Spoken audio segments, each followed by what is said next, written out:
Hello दोस्तों, MS Excel के advance series में आपका स्वागत है। आज की इस वीडियो में हम लोग सीखेंगे कि एमएस एक्सेल में एडवांस फाइंडिंग का काम हम लोग कैसे करते हैं। बड़े डेटा में हम लोग फाइंडिंग का हेल्प कैसे लेते हैं, अलग अलग क्राइटेरिया के हेल्प से फाइंड करना।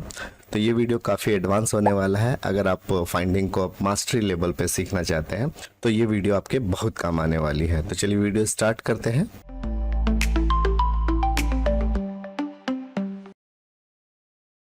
फाइंडिंग के लिए आपके पास कोई भी डेटा होना चाहिए जिसमें आप फाइंडिंग का काम करना चाहते हैं। मैंने एग्जाम्पल के लिए अलग अलग पैटर्न के आधार पे एक डेटा शीट बनाया है ताकि आपको आसानी से समझ में आ जाए। यहाँ पे आते हैं, सबसे पहले A1 में सेल रखते हैं। जैसे आप इसमें क्लिक करेंगे फाइंड एंड सिलेक्ट में, और एक ऑप्शन आपको मिलेगा फाइंड का। इसका शॉर्टकट की कंट्रोल एच है, आप कीबोर्ड से कंट्रोल एच भी दबा सकते हैं। जैसे आप इसमें क्लिक करेंगे तो एक फाइंड एंड रिप्लेस का बॉक्स खुल जाएगा। यहाँ पे हर वो चीज़ को हम लोग सीखने वाले हैं स्टेप बाय स्टेप। तो सबसे पहले हम लोग समझते हैं फाइंड व्हाट। तो फाइंड व्हाट में एक टेक्स्ट एरिया है। यहाँ पे आप जो वर्ड भी लिखते हैं, जो भी टेक्स्ट लिखते हैं, उससे सिमिलर डेटा जो होता है सीट में वो फाइंड कर देता है। ये आपको पता होगा, लेकिन आज हम लोग आगे भी हम लोग पढ़ेंगे एडवांस वाले। तो पहले हम लोग यहाँ से स्टार्ट करते हैं कि फाइंडिंग में क्या होता है। तो यहाँ पे हम लोग एग्जांपल के लिए टाइप करते हैं 450, और देखिए ऑलरेडी मेरे पास 450 है, इसीलिए मैंने एग्जांपल दिया है। और यहाँ से आप चूज करेंगे फाइंड नेक्स्ट, तो ये 450 आपको सर्च करके दिखा देगा। अब यहाँ से फिर हम लोग नेक्स्ट करेंगे तो आगे भी 450 है, फिर से हम लोग फाइंड नेक्स्ट करेंगे तो फिर से 450 है, और फिर से फाइंड नेक्स्ट करेंगे तो फिर से आगे एक 450 है। फाइंड ऑल अगर हम लोग क्लिक कर देते हैं तो एक साथ आपको फाइंड करके दिखा देता है। वो आपको यहाँ पे नीचे की ओर मिलता है। ये देखिए जितना भी 450 है इस सीट में सारे को यहाँ पे दिखा रहा है। यहाँ पे सीट 1 दिख रहा है, और यहाँ पे सेल नंबर भी दिख रहा है, और उसका जो वैल्यू है वो यहाँ पे दिख रहा है। सीट का जो नाम है वो एडवांस फाइंडिंग है, और इसमें ये सारी चीज़ें दिखा रहा। आप एक साथ सबको सिलेक्ट करना चाहते हैं तो कंट्रोल ए प्रेस कर लेंगे तो पूरा एक साथ सिलेक्ट हो जाएगा, और आपके सीट में वो हाईलाइट भी हो जाएगा कि कहाँ कहाँ वो है। साथ ही साथ आप इसका कलर भी चेंज कर सकते हैं। जैसे आपने सेलेक्ट कर लिया और यहाँ से आप इसका कलर चेंज करके रेड कर देते हैं। जहाँ जहाँ 450 है सबका कलर एक साथ चेंज हो गया। तो इस तरह से आप फाइंडिंग का काम कर सकते हैं, और फाइंड ऑल के थ्रू एक साथ सबको सिलेक्ट कर सकते हैं। कंट्रोल ए दबाएंगे तो सारा फिर से सिलेक्ट हो जाएगा, और उसको अलग अलग फॉर्मेट में चेंज भी कर सकते हैं। चलिए आइए फिर से हम लोग आते हैं। अब यहाँ पे बात करते हैं कि एडवांस फाइंडिंग में क्या क्या चीज़ें होती हैं। तो फिर से हम लोग आते हैं और 450 को ही सर्च करते हैं। कंट्रोल F दबाते हैं, फिर से फाइंड का बॉक्स आ गया, 450 है। लेकिन अभी यहाँ पे हम थोड़ा सा क्राइटेरिया को चेंज करते हैं। हम लोग आते हैं फॉर्मेट में, और फॉर्मेट में आने के बाद इस फॉर्मेट में क्लिक करेंगे। क्लिक करने के बाद यहाँ पे आते हैं नंबर में, और हम चाहते हैं कि वैसा 450 दिखाया जाए जिसका डेटा टाइप नंबर हो। इससे पहले जो हम लोग फाइंड कर रहे थे वो जनरल था। जनरल में सारे को फाइंड करके दिखाएगा, लेकिन आपको सिर्फ और सिर्फ वो डेटा फाइंड करना है जो 450 हो और उसका फॉर्मेट नंबर हो। ओके करेंगे और फिर हम लोग यहाँ से फाइंड करेंगे तो ये देखिए 450 यहाँ पे आ गया। हम लोग फाइंड नेक्स्ट करेंगे तो देखिए 450 के अलावा और आगे कहीं भी 450 नहीं दिखा रहा। फाइंड नेक्स्ट करेंगे तो ये देखिए आपका कर्सर यहीं पे है, इसके आगे कहीं भी नहीं दिखा रहा। तो ये 450 है, प्लस इसमें हमने एक क्राइटेरिया जोड़ दिया, वो क्राइटेरिया है नंबर का। अब यहाँ पे एक्सेल में अलग अलग कैटेगरी है, जैसे ये 450 है लेकिन ये करेंसी है, ये 450 है, ये जनरल है, ये 450 है, ये फ्रैक्शन है। तो हमने कमांड दिया था कि 450 वैसा दिखाया जाए जो नंबर हो, तो ये नंबर को दिखा रहा है। ये वीडियो आपके काम की लगी हो तो प्लीज़ लाइक करना मत भूलिएगा। आप ये काम अलग अलग डेटा में कन्वर्ट करने का इस नंबर ऑप्शंस के थ्रू कर सकते हैं। अगर आपको ये नहीं पता है कि अलग अलग डेटा को अलग अलग फॉर्मेट में कैसे सेट करते हैं तो हमारे पुराने वीडियो को देख सकते हैं, ताकि ये भी ऑप्शंस आपको ज़्यादा क्लियर समझ में आ जाए। चलिए आगे बढ़ते हैं फिर से, और हम लोग और समझते हैं एडवांस फाइंडिंग में क्या क्या चीज़ें हैं। जैसे हम लोग आते हैं फाइंड में, और फाइंड में आने के बाद 450 है। अब हम लोग यहाँ से अलग अलग डेटा को चेंज करते जाएंगे। जैसे अब हम चाहते हैं करेंसी को फाइंड किया जाए, तो ओके करेंगे और फिर से फाइंड नेक्स्ट करेंगे। तो देखिए 450 इसे फाइंड नहीं कर रहा, 400 इसे भी नहीं फाइंड कर रहा, जो करेंसी वाला है उसे फाइंड कर रहा। चलिए इसको हम लोग चेंज करते हैं, फॉर्मेट में जाते हैं और फिर से अकाउंटिंग में चूज कर लेते हैं और कर्सर को फर्स्ट में रखते हैं और फिर से फाइंड नेक्स्ट करते हैं। तो ये देखिए अकाउंटिंग वाले को फाइंडिंग में दिखा रहा है। फाइंड नेक्स्ट करेंगे तो आगे आपका नहीं बढ़ेगा। तो इसको आप अच्छी तरह से समझ लेंगे कि किस किस तरह का डाटा टाइप एक्सेल में है, और ये समझने के बाद ही आप इसका आपका यूज कर फीडबैक सकते मेरे लिए हैं। बहुत ही इम्पोर्टेंट है, कमेंट बॉक्स में ज़रूर लिखिए। यहाँ पे एक और चीज है, जैसे आप ये कर सकते हैं चूज फॉर्मेट फ्रॉम सेल, ये भी आप चूज कर सकते हैं। अब ये क्या चीज है चलिए समझते हैं। यहाँ पे मान लीजिए हमारे पास कोई भी डेटा हम फाइंड नहीं करना चाहते हैं, हम चाहते हैं कि वैसा सेल को दिखाया जाए जिसका फॉर्मेट येलो हो और टेक्स्ट रेड हो। तो यहाँ पे आएंगे और चूज करेंगे चूज फॉर्मेट फ्रॉम सेल, ये वाला चूज करेंगे। जैसे आप ये काम करेंगे तो आपका जो पॉइंटर हो ये इस तरह से पिकर साइन में कन्वर्ट हो जाएगा। यहाँ से आप जो फॉर्मेट में क्लिक करेंगे, जिस सेल में क्लिक करेंगे उसका फॉर्मेट यहाँ पे कॉपी करके रख लेगा, और यहाँ से जब आप फाइंड करेंगे तो आपको ये दिखाएगा कि ये इसी फॉर्मेट में अगला सेल कहाँ है। अभी देखिए ये हमने सैंपल में लिया था, लेकिन अगला आपका सेम टू सेम सैंपल इसे बतला रहा। फिर से हम लोग फाइंड नेक्स्ट करेंगे तो अगला सेम टू सेम ये बतला रहा। फाइंड ऑल अगर हम लोग करते हैं तो यहाँ पे आप देखिए ध्यान से, तो आपको पता चलेगा कि 3 सेल ऐसे हैं जो इस फॉर्मेट के सिमिलर हैं, 1, 2 और 3। इस तरह से हम कर सकते हैं। तीनों को हम लोग इस तरह से कंट्रोल लेकर के सिलेक्ट भी कर सकते हैं और इसका फॉर्मेट एक ही साथ आप चेंज भी कर सकते हैं। यहाँ से आते हैं और हम लोग चूज कर लेते हैं ग्रीन, तो ये देखिए एक साथ सबका कलर ग्रीन हो गया।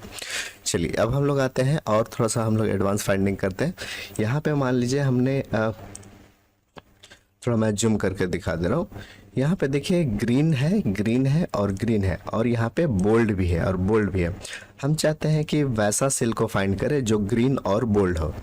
तो ग्रीन आपका सेल ये भी है और ये भी सेल है, और बोल्ड आपका ये भी है और ये भी है, लेकिन ये टेक्स्ट आपका बोल्ड में नहीं है तो इसे फाइंड नहीं करेगा। हम लोग देखते हैं, यहाँ से कंट्रोल F दबाते हैं और यहाँ से हम लोग फिर से जाएंगे फॉर्मेट में और चूज फॉर्मेट फ्रॉम सेल में क्लिक करेंगे, और यहाँ से अब हम इस सैंपल को लेंगे। अब ये देखिए बोल्ड के साथ आ गया। जैसे हम लोग फाइंड ऑल करेंगे तो आप देखेंगे कि 2 सेल सिर्फ दिखा रहा, कौन सा 1 और 2, इसे इंक्लूड नहीं कर रहा। लेकिन फिर से हम लोग यहाँ पे आते हैं और चूज फॉर्मेट सेल अगर चूज करते हैं और फिर से हम लोग ये फॉर्मेट ले लेते हैं, तो ये फॉर्मेट में 2 चीज़ें आया है। एक तो बैकग्राउंड ग्रीन होना चाहिए और टेक्स्ट रेड होना चाहिए, तो यहाँ पे आपका मिल गया। प्लस वो फॉर्मेट यहाँ पे भी मिल रहा है और फिर यहाँ पे भी मिल रहा है। देखिए यहाँ भी बैकग्राउंड ग्रीन है और टेक्स्ट रेड है, यहाँ पे भी बैकग्राउंड ग्रीन है और टेक्स्ट रेड है। तो अब हम लोग जब फाइंड ऑल करेंगे तो यहाँ पे 2 नहीं बल्कि 3 दिखाएगा। देखिए 1, 2 और 3। अगर बोल्ड के साथ हम ये देखना चाहते हैं तो सिर्फ 2 दिखाएगा, 1 और 2। ठीक है, अभी देखिए यहाँ पे बहुत सारे सेल में बोल्ड है, यहाँ पे जनरल वगैरह, लेकिन ये फॉर्मेट नहीं है तो इसलिए उसे फाइंड नहीं कर रहा है। यहाँ से आते हैं और यहाँ से आप चूज कर लेंगे क्लियर फाइंड फॉर्मेट, जिसमें हम लोग जो भी फॉर्मेट दिए हैं वो क्लियर हो जाएगा। अब यहाँ पे आते हैं और फिर से हम लोग चूज कर लेते हैं फॉर्मेट में जाके फॉन्ट वाले सेक्शन में बोल्ड, और ओके कर देंगे। देखिए बोल्ड हमने चूज कर लिया और ओके चूज कर लेते हैं। ठीक है, अब यहाँ से हम लोग फाइंड ऑल कर देंगे तो क्या होगा कि हर वो डेटा को फाइंड कर लेगा जो बोल्ड में लिखा हो। इसमें आपका जनरल भी आ जाएगा, नंबर भी आ जाएगा और फिर करेंसी भी आ जाएगा। ये सारे हेडिंग आ जाएंगे क्योंकि ये सारे हेडिंग बोल्ड में लिखे गए हैं। साथ ही साथ ये 450 आ जाएगा और ये 25 आ जाएगा, 9.2 आ जाएगा और ये 50 भी आ जाएगा। चलिए हम लोग देखते हैं करके फाइंड नेक्स्ट करते हैं। ये देखिए यहाँ पे आ गया, फिर से हम लोग फाइंड नेक्स्ट करते हैं, यहाँ आ गया, और फिर से हम लोग फाइंड नेक्स्ट करते हैं, ये 50 आ गया, फिर से हम लोग फाइंड नेक्स्ट करते हैं, ऊपर में आ गया। देखिए 1 भी आपका बोल्ड में है, फिर से फाइंड नेक्स्ट, ये 2 भी आपका बोल्ड में है। तो बोल्ड करने से क्या होता है कि हर वो आपका टेक्स्ट को दिखा देगा जो बोल्ड फॉर्मेट में है। इसी के आधार पे आपको हर वो काम आप यहाँ पे कर सकते हैं जो उस फॉर्मेट से मैच कर रहा है। इसका प्रैक्टिस आप लोग कर लेंगे तो ज़्यादा कॉन्फिडेंस आ जाएगा। अगर ये वीडियो आपके लिए हेल्पफुल लग रहा हो तो कमेंट बॉक्स में यस जरूर लिखें ताकि मुझे पता चल सके। चलिए आगे हम लोग बढ़ते हैं और फिर यहाँ पे देखते हैं विद इन वाले में क्या है। पहले मैं इस फॉर्मेट को क्लियर कर लेता हूँ, यहाँ से आएंगे और क्लियर फॉर्मेट। अब हम चाहते हैं कि कुछ फाइंड किया जाए, तो हम लोग आते हैं दो सीट में, हमारे पास एक सीट यहाँ पे और एक ये सीट यहाँ पे है। और यहाँ जैसे 53 लिखा हुआ है और यहाँ पे हम लोग कहीं पे लिख देते हैं 53, यहाँ पे हम लोग लिख देते हैं 53। अब हम चाहते हैं कि फाइंड में हम लोग 53 को सर्च करें, तो 53 में जाएंगे और फाइंड नेक्स्ट करेंगे। तो ये देखिए आपका यहाँ पे 53 दिख रहा। फाइंड ऑल में क्लिक करेंगे तो यहाँ पे आपको दिखाया जाएगा कि दो जगह है ना। यहाँ पे आपका 53 है और यहाँ पे भी, लेकिन दोनों का सीट अलग अलग है। देखिए यहाँ पे सीट है आपका टास्क 1 में, मैं जूम करके दिखा दे रहा हूँ। यहाँ पे सीट है टास्क 3 और सीट 1। एक जो 53 है वो आपका सीट 1 में है और एक जो 53 है वो आपका टास्क 3 में है। लेकिन इसी को अगर आप चूज करके सीट कर लेते हैं और फिर से फाइंड ऑल करते हैं तो इस सीट में सिर्फ और सिर्फ एक 53 दिखेगा, और वो 53 आपका कौन से सीट में है, टास्क 3 में। तो यहाँ से आप क्राइटेरिया आप डिसाइड कर सकते हैं कि आप जो फाइंडिंग करना चाहते हैं वो सीट में फाइंड करना चाहते हैं या फिर वर्कबुक में फाइंड करना चाहते हैं। अगर आप वर्कबुक चूज कर लेते हैं तो इस फाइल में जितने सीट होंगे 1 2 3 4 5 सारे में वो फाइंड करने का काम करेगा। हमारे पास दो ही सीट है, टास्क 3 और सीट 1। चलिए तो समझ में आ गया। अब हम लोग आगे समझते हैं सर्च में बाय रॉ और बाय कॉलम। यहाँ पे हम लोग इसको समझते हैं। अब आते हैं यहाँ पे। अब यहाँ पे हमें वैसा टेक्स्ट को फाइंड करना है जो बोल्ड में लिखा गया है, तो कंट्रोल F दबाएंगे और यहाँ से हम लोग इसे हटा देते हैं। कोई भी हम लोग टेक्स्ट नहीं लिखते हैं, हम लोग हर वो टेक्स्ट को फाइंड करना चाहते हैं जो बोल्ड हो। तो फॉर्मेट में आएंगे और फॉर्मेट में फिर से क्लिक करेंगे और फॉन्ट में आके यहाँ से सिर्फ आप बोल्ड चूज कर लेंगे और ओके करेंगे। ठीक है। अब जैसे ही हम लोग फाइंड नेक्स्ट करेंगे तो ये देखिए आपका आगे बढ़ गया, यहाँ पे पहले था ये आगे बढ़ गया। ठीक है। और फिर से अगर हम लोग फाइंड नेक्स्ट करें तो फिर से ये आगे बढ़ गया, क्योंकि ये आपका जो सर्च कर रहा है वो बाय रो कर रहा है। इस रो में पूरा फाइंड कर लेगा, उसके बाद इस रो का बारी आएगा, उसके बाद रो नंबर 4 का बारी आएगा, 5 का बारी आएगा। इस तरह से बाय रो कर रहा है। लेकिन हम चाहते हैं कि इस कॉलम में फाइंड किया जाए। कॉलम में पहले फिनिश करें, उसके बाद दूसरा कॉलम, उसके बाद तीसरा कॉलम। तब आप यहाँ से बाय रो को हटा के बाय कॉलम कर देंगे और फिर से यहाँ पे रखेंगे। और जब फाइंड नेक्स्ट करेंगे तो देखिए यहाँ पे आ गया, और फिर से फाइंड नेक्स्ट करेंगे तो उसी कॉलम में नीचे की ओर आ गया। फिर से फाइंड नेक्स्ट करेंगे तो उसी कॉलम में, अब ये कॉलम पूरा खत्म कर लेगा, उसके बाद ये कॉलम में जाएगा, उसके बाद ये कॉलम में जाएगा। तो आप अपना फाइंडिंग का जो रेंज है उसको आप डिफाइन कर सकते हैं कि हमारा जो फाइंडिंग का जो वे है वो बाय कॉलम होना चाहिए या फिर बाय रॉ होना चाहिए। चलिए अब हम लोग समझते हैं लुक इन के बारे में। ये लुक इन क्या होता है, इसको समझने के लिए हम लोग कुछ टेक्स्ट को पहले टाइप कर देते हैं। जैसे हम लोग यहाँ पे टाइप करते हैं 2 और फिर से यहाँ करते हैं 2 और यहाँ पे हम लोग इसको जोड़ देते हैं। तो 2 और 2 को अगर हम लोग प्लस करेंगे तो रिजल्ट आएगा 4। और यहाँ पे भी हम लोग 4 टाइप कर देते हैं और इसके नीचे भी 4 टाइप कर देते हैं। ये अभी इस तरह से अकाउंटिंग फॉर्मेट में है। इसको सिलेक्ट करके यहाँ से हम लोग जनरल कर देते हैं। ठीक है। अब यहाँ पे आप देखेंगे कि यहाँ जो 4 है वो फार्मूला से आया है और यहाँ पे डायरेक्ट हमने टाइप किया है और यहाँ पे भी हमने डायरेक्ट टाइप किया है। अब हम यहाँ पे कर्सर रखते हैं और कंट्रोल फाइंड करते हैं, कंट्रोल F करते हैं। उसके बाद हम ये फाइंड करना चाहते हैं 4 को। ठीक है। अब ये 4 में जाएंगे और यहाँ से आप चूज करते हैं वैल्यू को। तो फाइंड नेक्स्ट करेंगे, देखिए यहाँ पे 4 है, सर्च किया, फिर से फाइंड नेक्स्ट करेंगे, देखिए यहाँ पे 4 है, फिर से फाइंड नेक्स्ट करेंगे, यहाँ भी 4 है, और फिर से फाइंड नेक्स्ट करेंगे, यहाँ भी 4 है। लेकिन फिर से आते हैं और हम यहाँ से वैल्यू को चेंज करके कर देते हैं फार्मूला, और यहाँ से फाइंड नेक्स्ट करते हैं तो यहाँ पे 4 आ गया, फिर से फाइंड नेक्स्ट करते हैं, यहाँ 4 आ गया। फिर से जब आप फाइंड नेक्स्ट करेंगे, ध्यान से देखिए यहाँ पे है, फिर से अगर आप फाइंड नेक्स्ट करते हैं तो यहाँ वाले को छोड़ देता है, यहाँ पे आ जाता है।